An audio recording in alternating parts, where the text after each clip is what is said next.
Nah, teman-teman, ini dari Dokter Muda, ya kan? Kalian jika bingung huru-hara mengenai nasabah alawi kebenarannya, nah kalian simak video ini sampai selesai agar kalian bisa tenang, teman-teman, dan bisa memilih mana yang benar dan mana yang salah. Mari kita lihat videonya. Masih bingung dengan perbedaan pendapat dalam Islam, apalagi soal huru-hara tentang nasab kemarin? Ya. Tenang, jangan panik. Rasulullah Shallallahu Alaihi Wasallam sudah mengingatkan kita kok. Inna ummati la yajtami'una ala dolalah. Fa idza ra'aitumul ikhtilaf fa'alaikum bisawadil a'zam. Sesungguhnya umatku tidak akan bersepakat dalam kesesatan. Maka jika kamu melihat perbedaan pendapat, ikutilah kelompok mayoritas as-sawad al-a'zam. Nah, udah jelas kan kalau kamu kebingungan sama debat kusir di luar sana, jangan lupa untuk merujuk ke mayoritas umat Islam dunia. Ini ajaran Rasulullah langsung, bukan kata kiai abal-abal mantan ormas yang gagal nyalon bupati dan gagal melamar syarifah. Dan ingat kata Al-Qur'an, A'udzubillahi minasyaitonirrajim. Fa in tanaza'tum fi syai' farudduhu ila Allahi war Rasul.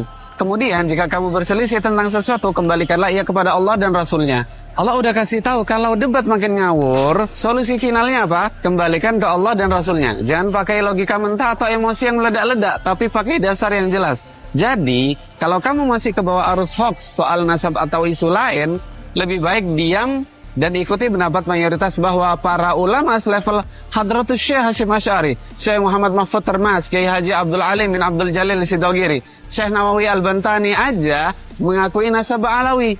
Mereka-mereka ini nggak mungkin berbohong tentang hal nasab dan selalu mengikuti sesuai dengan yang Rasulullah Shallallahu Alaihi Wasallam ajarkan. Bahkan para ulama Nusantara yang telah saya sebutkan barusan itu berguru kepada para ulama dari Sadaba Alawi. Gak usah banyak ngomong kalau dalilnya aja gak kuat. Huru-hara nasab sekarang telah selesai. Berhati-hatilah, setelah ini pasti ada huru-hara yang lain yang akan diviralkan oleh mereka. Karena komunis hitam pesek itu kalau nggak mau fitnah nggak makan. Iya, betul. Lanjut. Jangan sampai kamu jadi korban kepentingan kelompok yang berkedok ulama, tapi justru memecah belah umat. Lihatlah, ketika kamu dihadapkan dengan perdebatan sengit soal nasab atau apapun yang sebenarnya sudah final di kalangan para ulama, yang wajib kamu lakukan adalah berpihak pada kebenaran yang didukung mayoritas umat. Karena ingat, Rasulullah SAW sudah menegaskan bahwa umatnya nggak akan sepakat dalam kesesatan. Kalau kamu masih bingung, itu tandanya kamu belum mau jujur sama diri sendiri. Apalagi mereka yang suka bikin keributan soal nasab, sebenarnya sedang berusaha menyebarkan keraguan di kalangan umat Islam. Betul. Apa tujuan mereka?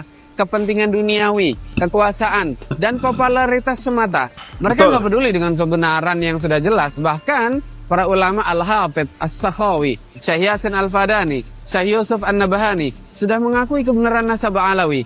Kamu masih mau ikutan debat kusir yang gak ada ujungnya? Ingat pesan Allah. A'udzubillahi minasyaitonirrajim. Ya ayyuhalladzina amanu, athi'ullaha wa athi'ur rasula wa ulil amri minkum. Fa in tanaza'tum fi syai' farudduhu ila Allahi war Rasul. In kuntum tu'minuna billahi wal yaumil akhir. Dzalika khairu wa ahsanu ta'wila. Solusi dari Allah dan Rasulnya udah jelas. Ketika ada keraguan, kembalikanlah semuanya ke Al-Qur'an dan Sunnah. Jangan sampai malah terjebak debat kusir yang hanya membuang waktu dan energi tanpa hasil. Ulama-ulama besar sudah sepakat nasab Alawi itu sah.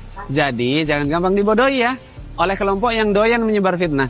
Mereka yang gak henti-hentinya bikin keributan bukan lagi cari kebenaran. Mereka itu cuma pengen viral, pengen bikin kegaduhan supaya banyak yang ngikutin. Jadi jangan sampai kamu jadi korban. Pastikan kamu berpihak pada kebenaran yang didukung oleh mayoritas ulama.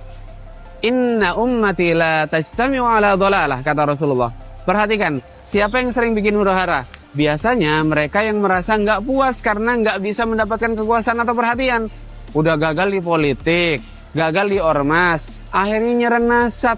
Kita umat Islam wajib cerdas dan jangan terbawa arus kebodohan mereka. Kembalikanlah ke ulama, bukan ke tukang fitnah. Huru-hara nasab ini hanyalah satu dari sekian banyak kegaduhan yang diciptakan. Hati-hati, mereka nggak akan berhenti sampai umat ini tercerai-berai. Nah, luar biasa ya nasihat ataupun peringatan dari Dr. Haji Muhammad Ulin Nuha LC MAG ini. Luar biasa dokter ini, teman-teman, dokter muda ini memperingatkan kita dan agar kita bisa bijak dan juga cerdas di dalam menanggapi isu nasab ya, seperti itu. Jangan pernah kamu tertipu oleh mereka yang menjadikan agama sebagai tameng untuk memecah belah umat, mengadu domba umat. Siapa itu? Kiai Imaduddin, Rhoma Irama, Abbas Buntet, Fuad Pleret, dan kawan-kawan lainnya yang tidak terkenal. Yang terkenal kan cuma 5. Kiai Imaduddin, Gus Abbas Buntet, Gus Fuad Pleret, kemudian siapa? Kiai Imaduddin, Gus Abbas Buntet, Gus Fuad Pleret, Rhoma Irama, Satunya siapa? Banyak ya, ada Mogi Nur Fadil juga. Ada yang baru-baru bergabung, Kiai Marzuki Mustamar ya kan, pengen viral juga, pengen terkenal juga, seperti itu teman-teman. Ya, kita ikuti ulama-ulama besar seperti Al-Hafiz Asy-Syakhawi, Syekh Yasin Al-Fadani, dan Syekh Yusuf An-Nabhani, dan juga Haji Hashim Asy'ari. Sudah sangat luar biasa percaya kepada nasab para habaib itu memang benar keturunan Nabi. Sudah final seperti itu, kita kembalikan ya seperti itu. Sekian video kali ini teman-teman semuanya. Jangan lupa subscribe MPH Channel, bantu tembuskan 100.000 subscriber. Terima kasih. Assalamualaikum.